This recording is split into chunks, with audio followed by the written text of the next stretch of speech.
Assalamu alaikum everyone, welcome to my channel Microbiology with Huria Khan. So today my lecture topic is antiviral drugs. तो सबसे पहले मैं आपको antiviral के बारे में बताऊंगी, वायरस होता है क्या है, रिप्लिकेट किस तरह से करता है। उसके बाद हम एंटीवायरल ड्रग्स के बारे में डिस्कस करेंगे। काफ़ी टाइम बाद मैंने अपनी न्यू वीडियो बनाई है। एक्चुअली थोड़ा स्टडीज़ में, जॉब में मैं थोड़ी बिज़ी हो गई थी, तो इसलिए मैंने ये अभी सारी वीडियोस अपलोड कर रही हूँ। तो सबसे पहले हम इसको समझ लेते हैं कि वायरल रिप्लिकेशन क्या होती है। तो वायरल रिप्लिकेशन के मतलब क्या होता है? A virus can not replicate on its own, it must attach to an enter a host cell if then uses the host cell's energy to synthesise protein, DNA and RNA.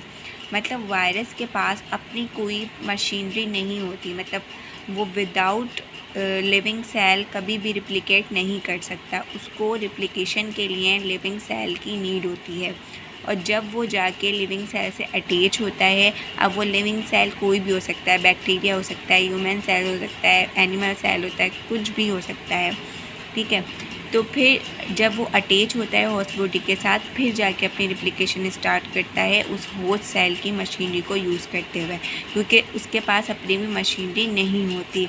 इसको इसलिए हम sometime इसको जो है वो ये differentiate करने में परेशान हो जाते हैं कि ये लिविंग है या नॉन लिविंग है, ठीक है। तो आप इसके डिफ्रेंशिएट में ये कर सकते हैं कि अगर विदाउट होस्ट सेल ये नॉन लिविंग है, जैसे ही इसको होस्ट सेल मिल जाता है ये लिविंग हो जाता है। तो आप ये इजीली थोड़ा सा समझ सकते हैं अपनी थोड़ा डाउट और ये क्लियर करने के लिए स्टडीज़ में ना, कि आपको डिफ़िकल्टी ना हो। अच्छा, ये देखें, मैं आपको ये स्टेप बाय स्टेप समझा देती हूँ। अब ये पिक्चर आपको नज़र आ रही है। नंबर 1 का साइन ये बता रहा है कि ये क्या है, वायरस है जो इस होस्ट बॉडी के साथ आके अटैच हो गया। अब नंबर 2 पे क्या आपको नज़र आ रहा है कि जैसे ही ये अटैच हुआ, ये क्या हुआ, अंदर चले गया। सही है। सबसे पहले क्या हुआ, attachment to host cell, then uncoding of virus. अब वायरस क्या हो रहा है, अनकोडिंग कर रहा है होस्ट सेल के अंदर, अपने क्रोमोसोम्स को मल्टीप्लाई करवा रहा है। And entry of virus nucleic acid, और उसके अंदर घुस के वायरस न्यूक्लिक एसिड अपना रिप्लिकेट कर रहा है। अब थर्ड पे क्या देखें, यहाँ पर control of DNA, RNA and और प्रोटीन प्रोडक्शन। अब जो भी होस्ट सेल का डीएनए, आरएनए है, उस पर कम्प्लीटली अपनी उस पर क्या कर लिया है इसने, अपना जो है वो कब्ज़ा कर लिया है, और कम्प्लीटली ये इसको हाईजैक करके अपनी डीएनए, आरएनए की, और फिर उसके बाद प्रोटीन के प्रोडक्शन कर रहा है। अब नंबर 4 पे क्या कह रहे हैं, प्रोडक्शन ऑफ वायरल सब यूनिट्स। अब जब ये इसने पूरा कब्ज़ा कर लिया, तो ये फिर अपने जो है वायरल सब यूनिट्स यहाँ पे देखें इस तरह से बने हुए आपको नज़र आ रहे हैं। उसके बाद क्या करेगा, असेंबली ऑफ वायरोन्स। फिर क्या करेगा, ये देखें कम्प्लीटली अपनी असेंबली इसने कर ली है, अपनी होस्ट सेल के थ्रू अपना सेल तैयार कर लिया है।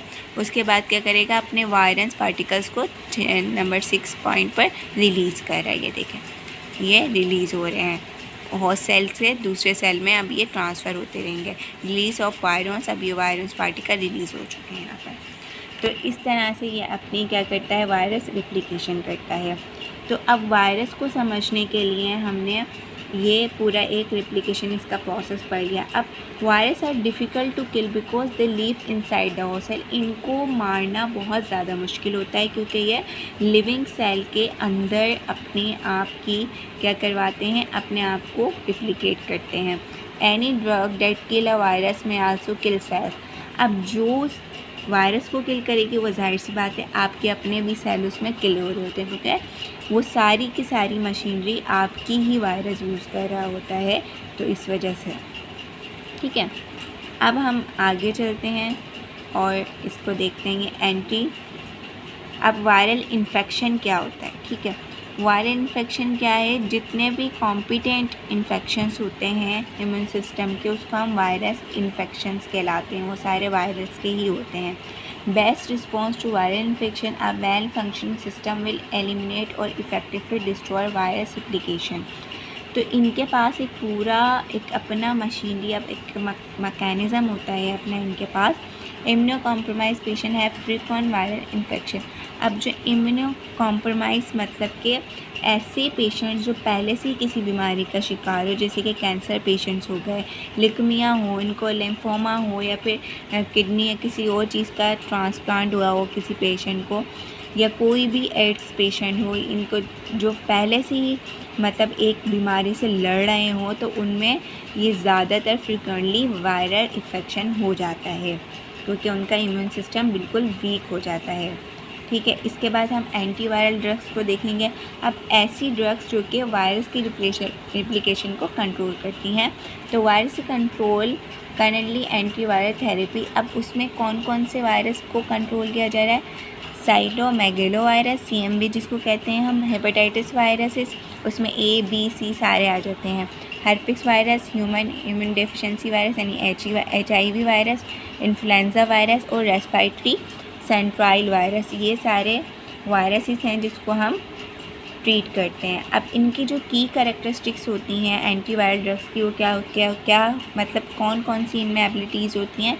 Able to enter the cell infected with virus, interfere with viral nucleic acid and synthesize और रेगुलेट। ठीक है, some drugs interfere with ability of virus to bind to cells, some drugs stimulate the body immune system, यानी कुछ ऐसी drugs होती हैं जो कि बॉडी के इम्यून सिस्टम को स्टिमुलेट करती हैं।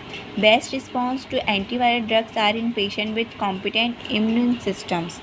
ठीक है, a healthy immune system work synergistically with the drug to eliminate और सप्रेस वायरल एक्टिविटी।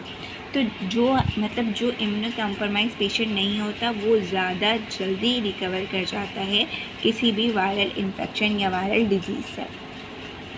ठीक है, अब हम देखते हैं कि अपॉर्चुनिस्टिक इन्फेक्शन कौन से होते हैं। अपॉर्चुनिस्टिक इन्फेक्शन कौन से होते हैं? Occur in immuno compromise patient, infection that would not normally harm an immuno competent person, require long term फोर्सफुलाइज and anti infective drug therapy, can be either viruses, fungi, bacteria, protozoa. मतलब opportunistic infection वो infection होते हैं जो कि किसी patient का अगर पहले से इम्यून सिस्टम वीक हो, ठीक है, तो जो आपकी बॉडी में नॉर्मल फ्लोरा में बैक्टीरिया रहते हैं, तो उनको भी एक फेवरेबल इन्वायरमेंट मिल जाता है और वो भी अपने नेगेटिव इफ़ेक्ट दिखाना शुरू कर देते हैं। तो वो क्या होगा, उनको एक अपॉर्चुनिटी मिल जाती है। तो हम ऐसे ऑर्गेनिजम्स को अपॉर्चुनिस्टिक ऑर्गेनिज्म या अपॉर्चुनिस्टिक ऐसे इन्फेक्शन को अपॉर्चुनिस्टिक इन्फेक्शन कहते हैं। ओके, तो अब इसका जो दूसरा पार्ट है, मैं वो सेकंड पार्ट में इंशाल्लाह आपको बताऊंगी, और सारी एंटीवायरल ड्रग्स हम अच्छे से डिस्कस करेंगे। अभी काफ़ी स्लाइड्स मेरे पास नीचे पड़ी हुई हैं जिसमें ये सारी ड्रग्स मैंने एक एक को लेकर जो है अच्छे से डिस्कस किया है वायरस के स्ट्रक्चर के साथ। तो ये मैं अपनी पार्ट 2 वीडियो में इंशाल्लाह ये लेक्चर कंप्लीट करूँगी। आई होप कि मेरा लेक्चर आपको समझ आया होगा, introductive lectures of virus or antiviral drugs. If you any confusion, any question, please you can ask me in my comment section box. Please like, share and subscribe my channel. Thanks for watching. Allah Hafiz. Take care.